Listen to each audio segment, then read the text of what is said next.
Yan mga bro, so magandang araw sa inyong lahat. Muli maraming salamat sa Diyos sa panibagong pagkakataon na pinagalob sa atin para makagawa po ulit tayo ng mga panibagong video, mga kalaman patungkol dito sa ating mga motor. So ito mga bro, mayroon tayo ditong customer. Ito mga bro ay galing ng Imus Cavite. Okay, so Yamaha SC150. Ang issue niya mga bro, ayaw na umandar. Tapos na-stock po ito ng 2 taon. Okay, so na-stock po ng 2 taon. Tapos abangan nyo mga bro dahil ipo-for sale po natin yan.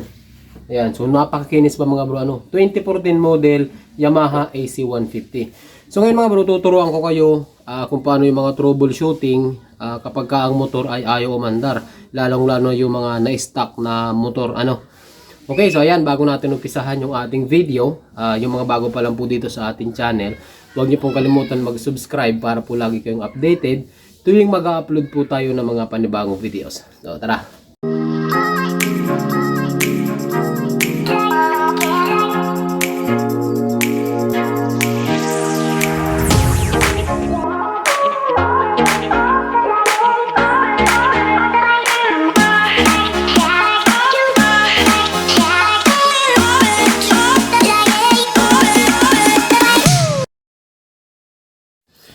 Siya nga pala mga bro, ngayon ay nandito tayo ngayon sa loob ng bahay kasi medyo maulan sa labas kaya dito natin dinala sa loob. So kapag ganito mga bro na na-stock po yung motor nyo, kapag ganitong na-stock ng 2 taon, panigurado dyan mga bro, lilinisan natin yung carb, tapos magpapalit po tayo ng langis. Tapos sigurado sa 2 taon ay na-drain na po yung ating battery, kaya i-check natin yan isa-isa. Ngayon sa pag-andar naman ng motor mga bro, kung papaandarin lang natin to, kailangan lang natin i-check. Sabi ko nga sa inyo yung 3 bagay. Kailangan meron tayong compression yung makina, okay? Tapos kailangan merong kuryente at kailangan meron tayong gasolina. So panigurado maglilinis din tayo ng tangke. So i-check muna natin mga bro yung buong motor kung ano yung mga makita natin na palitan or dapat na i-check. So tingnan muna natin. Ayan mga bro, so bali ito yung Yamaha AC na galing pa ng Cavite. So kung mapapansin nyo mga bro, ang tinakbo lang nito ay 13,058. So batang bata pa. Ayun, napakakinis po niyan. Yan. Napakakinis pa niyan. So ito lang yung mga dyan. Ito kailangan ng konting pintura. Pero stock yung mga mags. Ang napansin ko lang dito mga bro, yung carburetor niya hindi na stock. Ayan So 28 po yan. Okay? 28. Ang stock kasi nito ay diaphragm type. Tapos ang kable nito, dalawa. Isang return tapos isa yung pahatak. So dito, tinanggal yung isa. Ayan. So kapag ganito mga bro, ang unang-unang gagawin natin dyan, syempre, kailangan muna natin kalasin yung mga fairings. Pakita natin yung kondisyon ng loob ng wirings. Tapos, linisan natin. Check natin pala yun ng tangke. Check natin yung tangke. Yun. Yun. So, konting kalawang lang. Ayan, kaya pa yan. Mahirap yan mga bro kapag madami na. So, maglilinis tayo nyan. Tangke na yan. Okay? Ngayon mga bro, sa pagkakalas nito ng fairings, bali 3 tornilyo, isa dito, tapos 2 dito. Ayan, so tanggalin muna natin.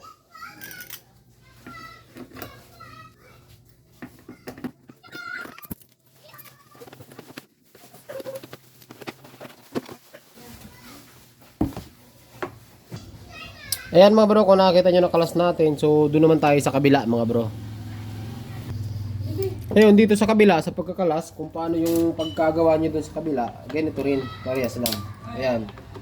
Mabuti mga bro, nakikisama yung mga tornilyo, hindi siya matitigas. Ayan, tanggalin nyo lang to. Okay? Tapos, yung dito, 2. Siya nga pala mga bro, ang gagawin lang natin dito is papaandarin lang natin. Yung ibang gagawin natin, hindi ko na siguro gagawa ng video, pero ayusin natin lahat ng electrical nito. So malalaman natin yan kapag napaandar natin kung buo pa ba yung wirings nito. Ayan. Palasin natin. Ayan, pagka natanggal nyo yung tornilyo, atakin nyo lang ito mga bro. May rubber grommet lang dito kaya medyo matigas. Ayan. Tanggal na. Okay? Alas na. Ngayon mga bro, i-check natin kung mayroon pang natitirang gasolina dito. So tanggalin nyo lang itong yung lock dito sa hose. Tapos tanggalin natin to. Pero panigurado 2 taon baka naubusan na to. Ayan. Ayan, tuyo na mga bro. Ayan Okay? Ayan. Pero dito may sama na ng amoy ng gasolina mga bro. Ayan. So wala nang lumabas dito. Okay, ayan, wala na. So maglilinis tayo ng tangke nito, tatanggalin natin yung tangke. So ngayon pala, hindi ko pa natatry. Try muna natin i-kick mga bro kung nasisipa ba siya ano. Kasi kapag ka hindi nasisipa yan, mas malaking problema ang gagawin natin. Pero kapag ka nakikik siya, medyo kunting diferensya lang ang kailangan natin dyan. So try natin i-kick. Yan mga bro. So subukan natin i-kick ha.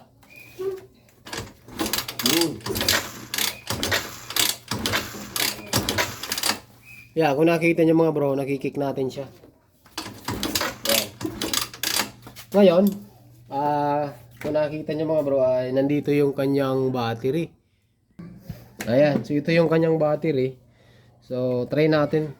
Try natin kung may laman pa yung kanyang battery. Pero pag inon kasi natin dito, halos wala nang nag-on. Try natin Try natin. Ayan So, pag sinusi natin, ayan, wala nang umiilaw. Ganda pa ng mga sound ng susi, ano? Pag inon natin, wala nang umiilaw. Ayan, so possible na na-drain na po yung ating battery.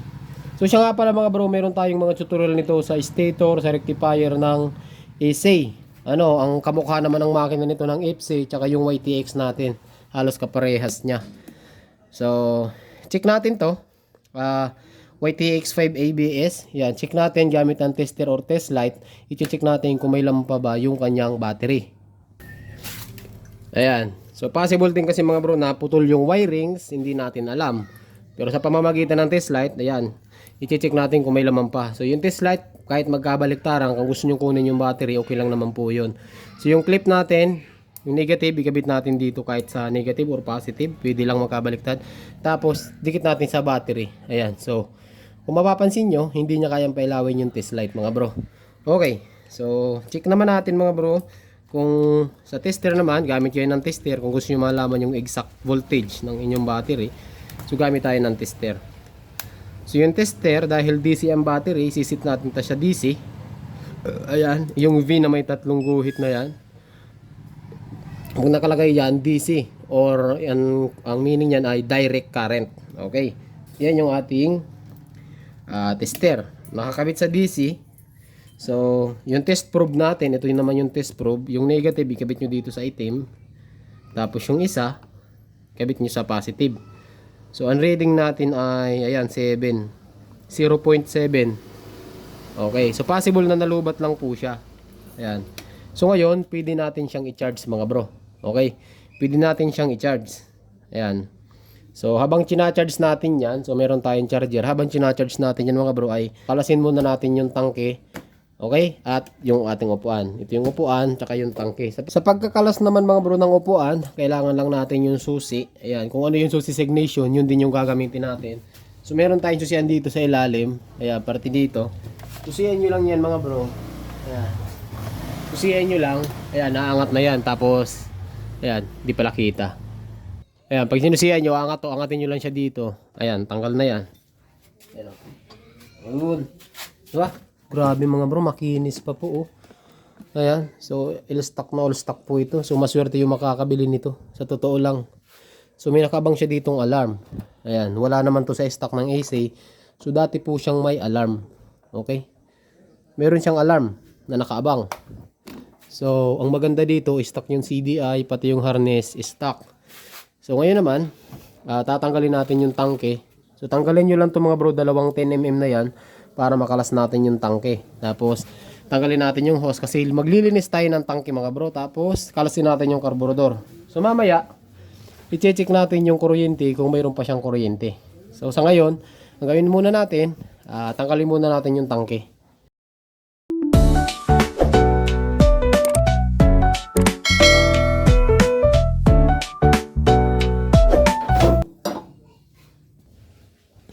Ayan mga bro, kung makikita nyo, naka-charge niya po yan. Ang problema, hindi na gumagalaw yung ating charger. Hindi na po gumagalaw yung ating charger, pwedeng drain na yung ating battery, pasira na. Pero habang charge natin yan, try natin buhayin or recover yung battery. Check muna natin mga bro kung mayroong kuryente. So dito sa Yamaha SA mga bro, mayroon ditong allen. Ayan, tanggalin nyo lang tong allen mga bro. Ayan, tanggalin nyo po yan. Para ma-access natin yung spark plug. Kasi may cover siya So maganda dito mga bro. meron po siyang cover. Okay? So, tanggalin natin itong dalawang Allen bolt para ma-access natin yung spark plug cap. Yan, kapag natanggal nyo na ito mga bro, nandito na tayo sa may spark plug. So, bunutin natin. Tanggalin nyo lang to. Grabe, tigas na oh. Tigas na mga bro. Yaw. Yun, naikot. Ayan. Ayan. Okay? Ayan oh, kinalawang na oh. Meron na siyang mga puti-puti. Ayan. So, linis lang yan mga bro. Ngayon, ito. So, ilagay natin siya dito. Huwag nyo lang ididikit. Pero yung malapit lang dito sa may mga kahit saang metal part ng makina, pwede po yan. Tapos, tanggalin muna natin tong ano. Tanggalin muna natin yung charger. Ayan. Tapos, kailangan natin i-on yung motor. Ayan, on. Okay.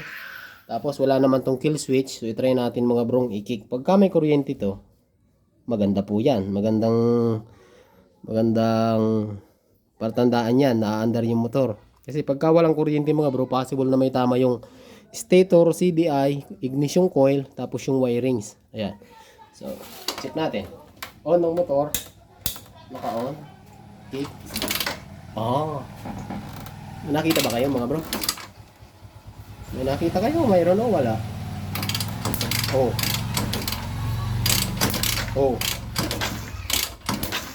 Wala. Yan. Yung mayroon. Yan. Mayroon mga bro. Okay. So, ewan ko lang kung nakikita nyo, pero mayroon po siyang kuryente. Dahil mayroon siyang kuryente mga bro, ang gawin natin, subukan na natin linisan yung carburetor. So, ito mga bro, tanggalin lang natin to. Ay, Allen pala to. Hindi pala to screw. So, tanggalin natin ang Allen. Tapos ito, nakaano lang naman, oh. Nakatali na lang tong dito sa may airbox natin, nakatali na lang. So, tanggalin na lang natin. Okay, palasin natin. Ayan.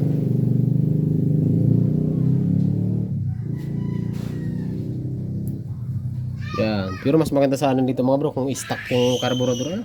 Kaso yun lang ang napansin ko dito mga bro. Kasi ito, luwagan natin. Yan. Yan.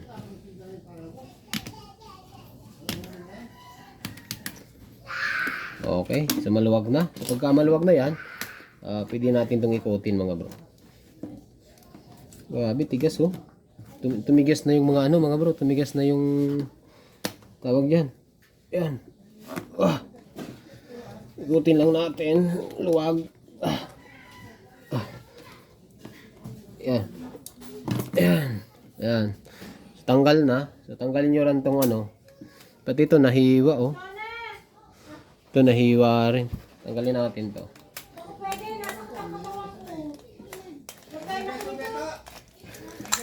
Yan. Okay. Yan mga bro. So ngayon, linisan muna natin to.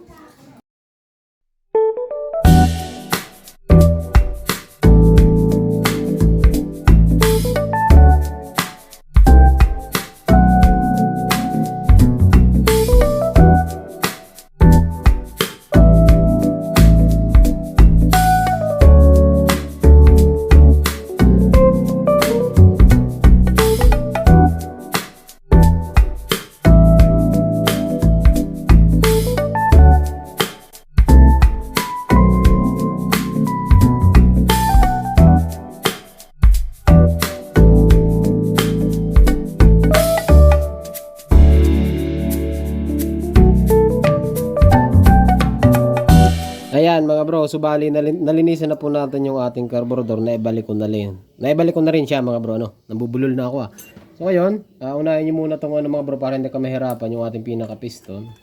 So meron lang tamang lagayan lang hindi lang basta nilalagay po yan. Meron yan parang release dyan, parang groove yan, ipapasok yun dito sa hiwa.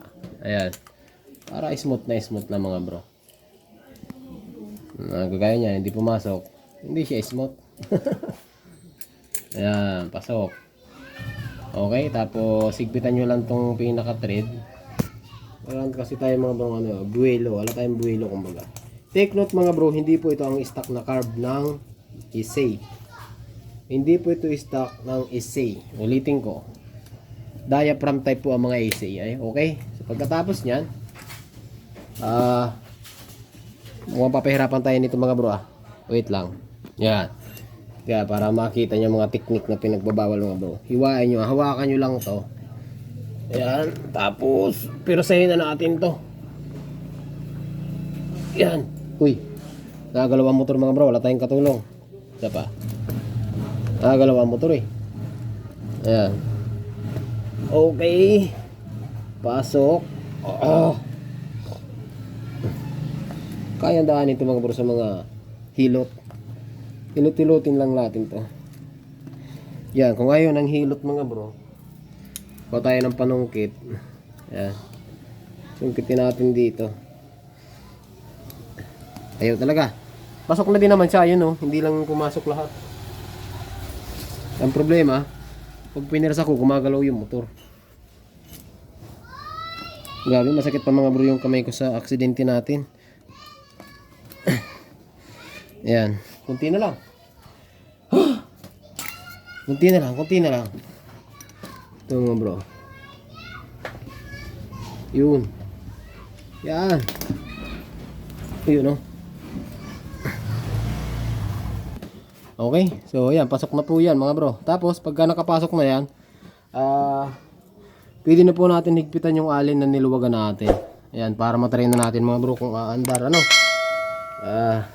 para masubukan na natin. So, hindi muna natin gagamitin yung gasolina. Siguro maglalagay tayo dito ng temporary na kahit plastic bottle para lang masuplayan ng gasolina itong ating carburetor. So, sa ngayon, higpitan muna natin tong carb mga bro. Okay, pitan lang natin ito mga bro. Kasi hindi pwede pong singaw ito. Kasi kapag singaw ang carb mga bro, napakahirap po niya ituno. Napakahirap niyang ituno. Ayan. So, pagkatapos nito mga bro ay check muna natin kung mayroon langis. I-check muna natin kung mayroon langis.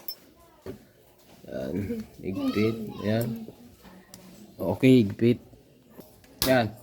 So dito naman mga bro sa AC, nandito lang yung kanyang dipstick. Makikita natin yan. Kung mayroon pan langis. Bago natin try subukan panda rin. Baka kasi wala na langis nito. Problema. Yan, mayroon pa naman Yan, mayroon pa. Pwede pa to. Tapos pag umandar, saka na lang natin yung change oil. Yan.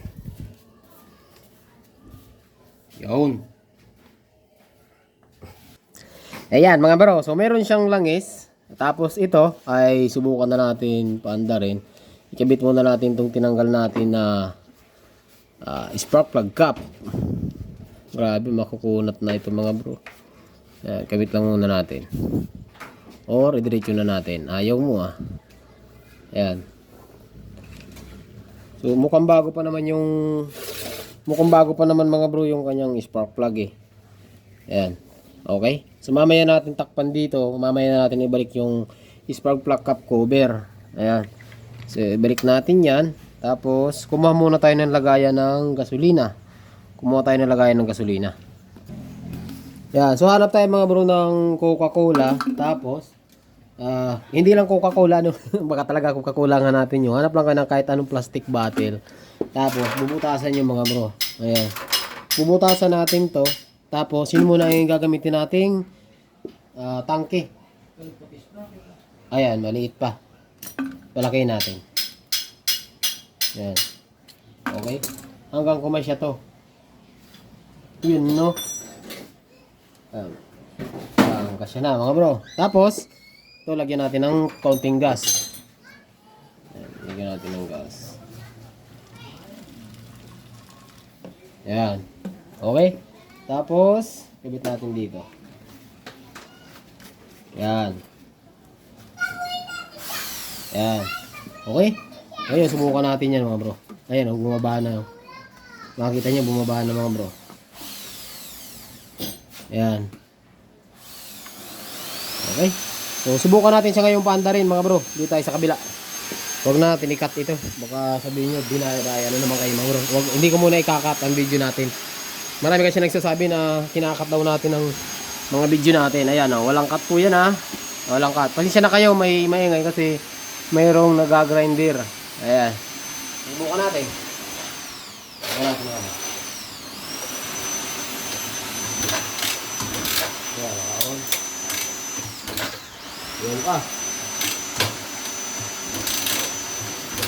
Ayan ka.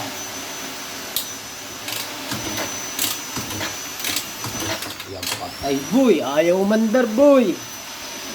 Okay, ayaw mandar, boy. Isa pa. Tirahin muna natin yan. On.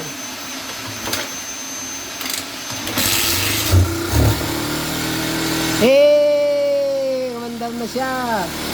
Ayan o. Ayan mga bro, kung nakikita nyo, mandar na po. Sira nga lang yung ating, mukhang sira yung ating RPM. Ayan o. Ayaw tumaas. Pero mandar na po yan mga bro. Kita nyo ba? Ayan o. So kailangan na lang natin itong ito no. Ay ito bukas. Ayan mga bro. Ayan pag tinakpan natin to, ayun bumababa yung minor. So kailangan kasi mga bro, ito nakasarado talaga to. Kailangan po yan nakasarado. Ayan pag gumanda yung minor nyo.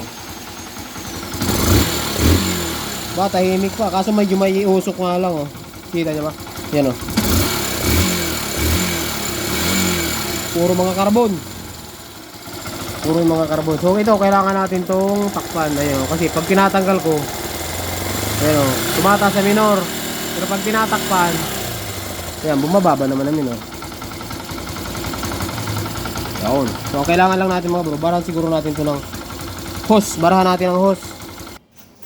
Yan. So ang gawin natin mga bro, ito yung ating ng carburetor, yung karayom. So subukan muna natin siyang takpan Takpan natin. Para mas maganda yung minor natin mga bro. Yan. Okay. Tapos ulit, lagyan natin ng gasolina. Ayan Ayan. Yan mga bro, gaganda na minor niyan. Magkakaroon tayo ng minor na maganda. Okay, on. So, hindi talaga nag-charge yung battery natin. Kahit naka-charge ko na siya kanina, hindi talaga siya na-charge. Ayan. Okay, so try natin. Kick ulit. Di ba? Mas maganda ang minor niya ngayon mga bro. Yan, naandar na po yan. Yan. Di ba? Mga bro. So, ganoon lang po kadali. So, hindi tayo pinahirapan nito ng motor na ito mga bro. Kasi, ang bali ang ginawa natin, actually, linis lang. Hindi natin ginalaw yung makina. So, hindi lahat mga bro ng na-stock na motor ay kaparehas na ganito na mapapaandar nyo siya ng mabilis ha. So, meron troubleshooting na minsan nag-stock up yung makina. Ang maganda dito, hindi nag-stock up yung makina. So, yan, napaandar na natin mga bro. Diba? So, ang gagawin natin dyan, hindi ko napapakita sa inyo. Nilinisan ko yung tangke, tapos i-change oil po natin yan. I-change oil natin yan, tapos itabi tayo ng side mirror. Ayusin natin yung RPM kasi sira. Ayan. Hindi gumagana. Signal light. Ayan, gumagana. Headlight, mayroon. Ayan, kung makikita nyo, may headlight. Ayan. Ito headlight. High and low. Ayan, gumagana naman. Ngayon, yung check engine mga bro, lalabas yan. Alam nyo kung bakit. Lalabas yung check engine mga bro dahil yung TPS natin hindi nakakabit. Ayun, yung stock kasi na carb nito mga bro, meron siyang TPS. Ang problema, nagpalit ng 28. Yung 28, wala naman yan TPS. Kaya talagang magkakaroon po tayo ng check engine dito sa ating Yamaha AC150. Yan mga bro, so siguro hanggang dito lang po yung video natin. Total, napaandar naman natin yung motor. Dito na natin tatapusin yung ating video. Kung meron ko yung mga bro gustong itanong tungkol dito sa ating Yamaha SC, i-comment nyo lang mga bro at sasagutin natin yan. Tapos abang-abang kayo mga bro dahil for sale po natin ito. Kukondisyon lang natin yung makina, change oil, palit ng bagong battery, tapos rewirings. Ayan, abang-abangan nyo na lang ito mga bro. Right.